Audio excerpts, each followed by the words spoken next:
To make a lined embroidered bag, the first step you'll take is to go ahead and embroider your design. In your kit will be a placement sketch of where to position the embroidery on the fabric so that it will line up correctly when you're all done with the bag. Once you've stitched that, you will actually lay out your two pieces, your lining fabric and your embroidery. And what you're going to start by doing is folding them in half, right sides together. And we are going to sew them, sew the side seams. On the embroidered piece, we'll sew a 1/2 inch seam allowance on each side from the raw edge to the fold. On the lining side, we are going to actually do the same thing, but with one exception. We are going to leave a small opening about 3 inches on this side.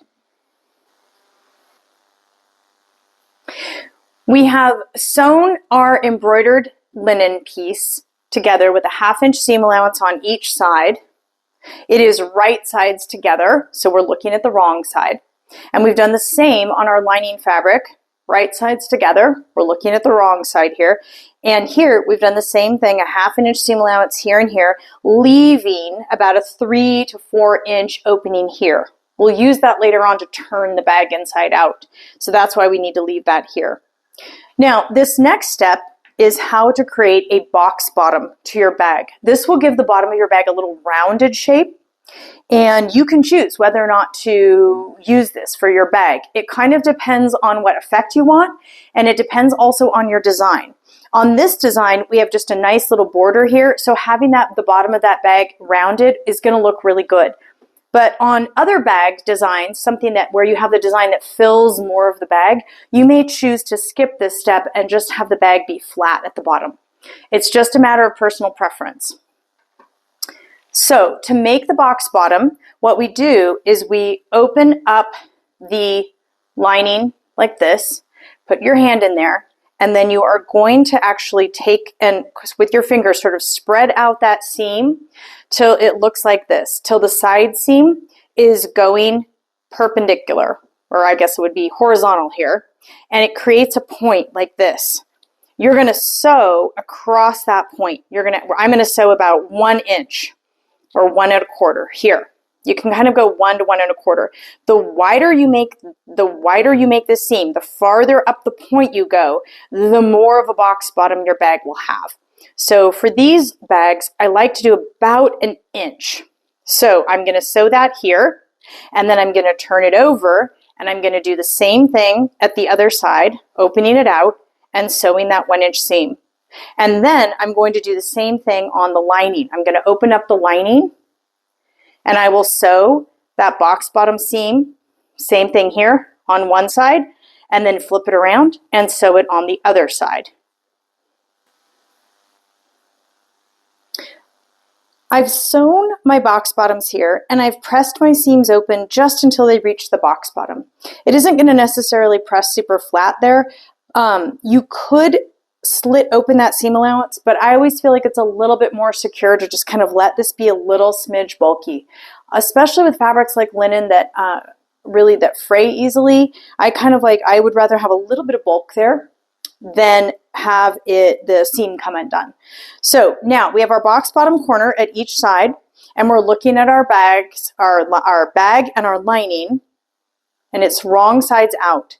Now what we're going to do is we're going to take the lining bag and we're going to turn that inside out, I guess it would be right side out now. And you can use a bamboo turner if you want to get those corners nice and crisp. And then what we're going to do here is we're going to then sandwich this, or kind of pop this into the bag. So we're going to take our bag like this, and we're going to put this in. And what this will mean now is that our bag lining is in the bag, right sides together. So you can check this because you can open up your bag and say, okay, there's my stitching, and here's the right side of the fabric. And that's how you want it to be. And what we're going to do is we're going to take this and we're going to line it up at the side seams, finding those pressed open side seams. We are going to pin it in place. I usually put a pin right here at the side seam like that. I'll do that on both sides. Find this here, like that, and line up those side seams like that. Put a pin in it.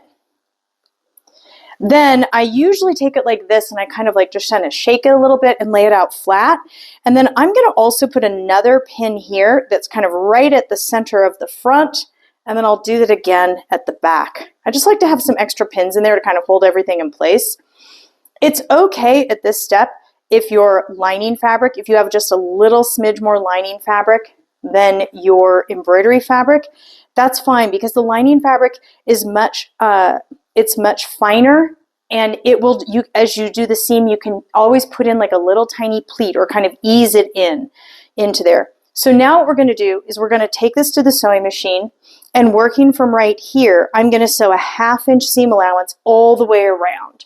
And I will do that way. I'll be sewing my lining to my bag with 1/2 inch seam allowance.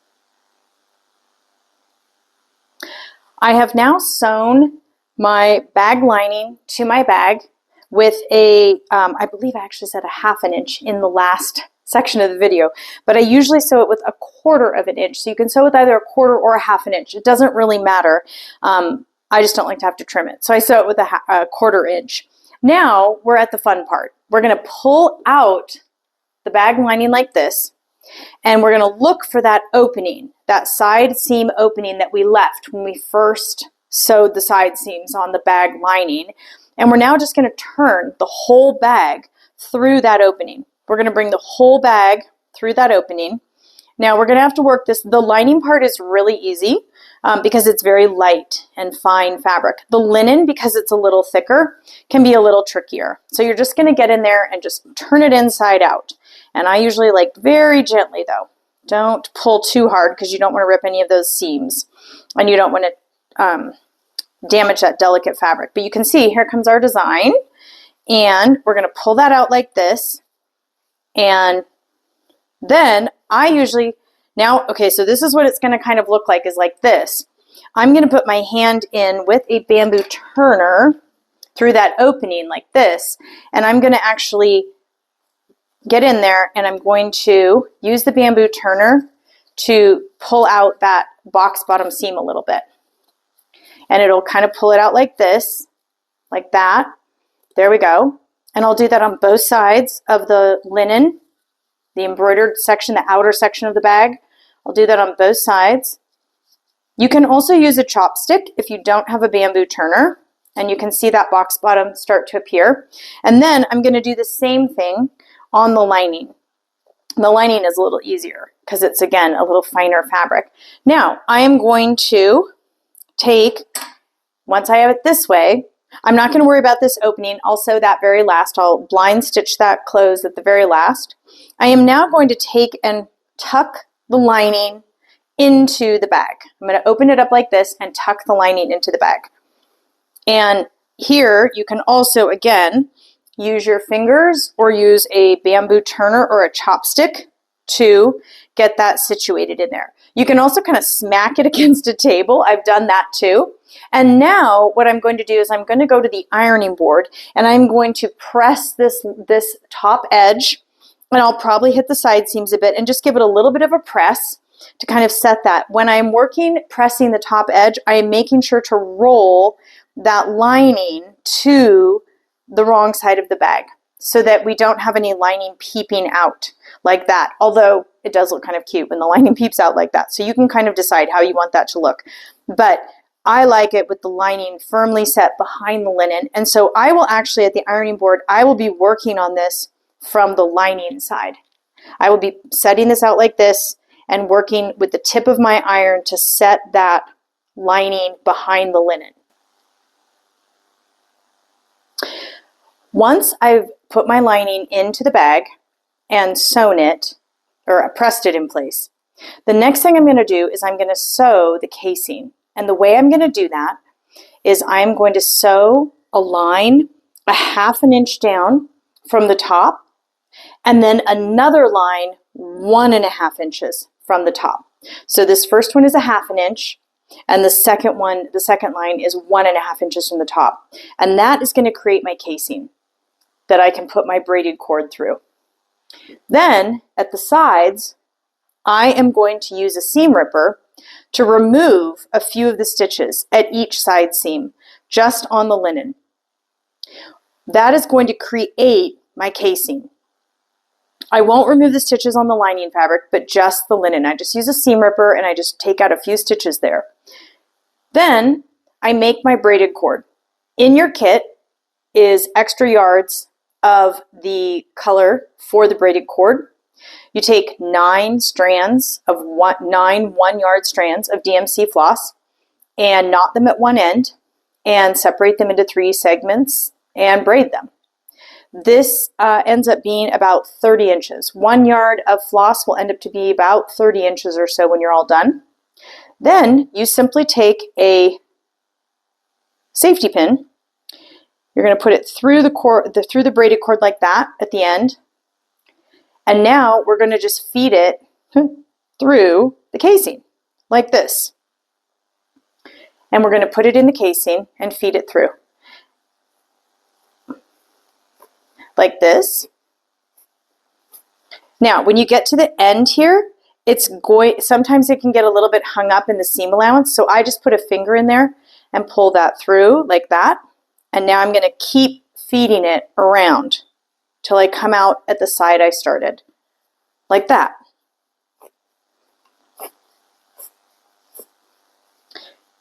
Then doing the same thing on this side.